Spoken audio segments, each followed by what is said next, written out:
नमस्कार. बघा, मुख्याध्यापक होते, त्याचबरोबर अध्यापक, प्राध्यापक, सर्वांना माझा नमस्कार. पण आता मुख्याध्यापक तर गेले, असं सर्व प्राध्यापकांना आणि विद्यार्थी जे उपस्थित आहेत त्या सर्वांना माझा नमस्कार आहे. आज इंजिनियर्स डे झाला आणि टीचर्स डे साजरा केला आणि विशेष करून विद्यार्थ्यांनी साजरा केला. ही एक अभिमानाची आणि आनंदाची बाब आहे. त्या सर्व विद्यार्थ्यांचं मी कौतुक करतो आणि कौतुकास्पद बाब आहे. अशाच प्रकारचे तुम्ही कार्यक्रम घेत जा आणि अशाच प्रकारची देणगी या कॉलेजला तुमच्याकडून अपेक्षित आहे. हे बघा, आज टीचर्स डे आहे आणि इंजिनियर्स डे आहे. याच्याविषयी मला आज काही बोलायचं नाही. आज त्याचबरोबर एक महत्त्वाचा विषय म्हणजे भारतीय स्वातंत्र्याचा अपरिचित राहिलेला भाग.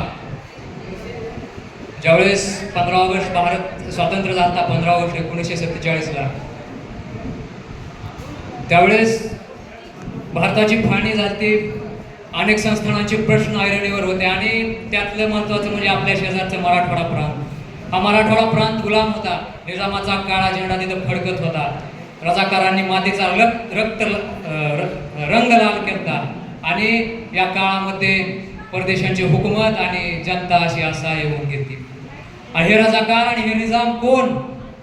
तर ज्यावेळेस उलट्या काळजाचा हरामखोर औरंगजेब मराठ्यांना संपवण्यासाठी या महाराष्ट्रात येतो, त्याच्यासोबत चिनकिलीस खान नावाचा एक अफगाणी उझबेकिस्तानी व्यक्ती सरदार येतो आणि ह्या औरंगजेबाचा मुर्दा पडल्यानंतर तो स्वतःला निजामुल मुल्क पदवी लावून इथं असफजाही सल्तनत स्थापन करतो. आणि ज्यावेळेस हे इंग्रज येतात त्यावेळेस ते इंग्रजाची गुलामी करतात, त्यांचे मांडलिक होतात आणि भारतात ज्यावेळेस स्वातंत्र्याचं वारं वाहू लागतं त्यावेळेस ह्या स्वातंत्र्याला या काळीमा फसण्यासाठी दारुल इस्लाम करण्यासाठी बहादूर यार जंग नावाचा एक व्यक्ती असतो हैदराबादमध्ये. तो मजलिसे इत्तेहाद उल मुसलमीन MIM या पक्षाची स्थापना करतो आणि या पक्षांतर्गत रजाकार नावाची दहशतवादी संघटना स्थापली जाते. ह्या रजाकारांचा दरबार म्हणजे रक्ताचा दरबार.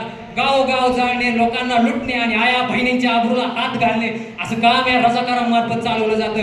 यातली आयरणी म्हणजे 1948 साली धाराशिव जिल्ह्याचा त्या काळचा कलेक्टर हैदर हा स्वतः 1000 निजामाचे सेवेकरी पठाण यांची फौज घेऊन चिलोडी नावाच्या गावात चालून जातो. ते गाव जाळतो. देवधारोळा, नांदगाव अशी काही गाव आहेत. त्या गावाला ह्या हरामखोरांनी जाळलं. एका वर्षाच्या काळात 204 लोकांचे खून पाडले, 63 माता भगिनींची आबरू लुटली आणि तब्बल 3,14,00,000 रुपये ह्या हरामखोरांनी लुटले. आणि पुन्हा ज्यावेळेस हा संपूर्ण समाज असा अखंड संघटित होता, त्या अन्यायाला बळी पडत होता, त्यावेळेस काही शूरवीर पुढे आले. त्यांनी त्याचं सामर्थ्य दाखवलं, उभे राहिले. त्यांच्याकडनं बंदूक होती ना, त्यांच्याकडं ढाल तलवार होती, त्यांच्याकडे होते देशासंबंधी असणारं प्रेम, भारत मातेची असणारी आस्था. आणि ज्यावेळेस एखादा माणूस आपल्या देशासाठी, आपल्या मातीसाठी आणि आपल्या स्वाभिमानासाठी उठतो त्यावेळेस त्याला कुठलीही ताकद अडू शकत नाही. आणि त्यावेळेस भारत सरकारने त्यांना सहाय्य केलं. भारत सरकारने ऑपरेशन पोरो राबवलं. 13 सप्टेंबरला रणशिंग फुंकलं गेलं आणि 17 सप्टेंबर आजच्याच दिवशी निजामशाहीच्या छातडात भारतीय झेंडा रोवला गेला. मराठवाडा हैदराबाद मुक्त झाला, पूर्ण भारत स्वतंत्र झाला. आणि हे गोष्टी विसरायच्या नाहीत, ह्या लक्षात ठेवायच्या गोष्टी आहेत. कारण का अन्यायाविरुद्ध लढण्याशिवाय स्वातंत्र्य मिळत नाही. आणि आता विद्यार्थी ते गेले त्याच्यामुळे माझा उत्साह अधिकच दुर्गुणित झालाय. पण विद्यार्थ्यांना सांगणं होतं की आपण ह्या देशाचे तरुण आहोत. ज्यावेळेस तरुण जागतो त्यावेळेस देश जागतो, तरुण पेटतो त्यावेळेस देश पेटतो. त्याच्यामुळे तरुणांनी आपल्या हृदयात भारत माता ठेवायची आहे, आपल्या बुद्धीत विज्ञान ठेवायचं आणि हातात पराक्रम ठेवायचा आहे.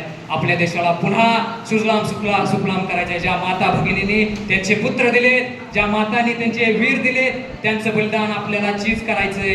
आपल्याला संकल्प करायचा अखंड भारताचा आणि समृद्ध भारताचा. मी सर्वांना विनंती करतो, भारत माता की, भारत माता की.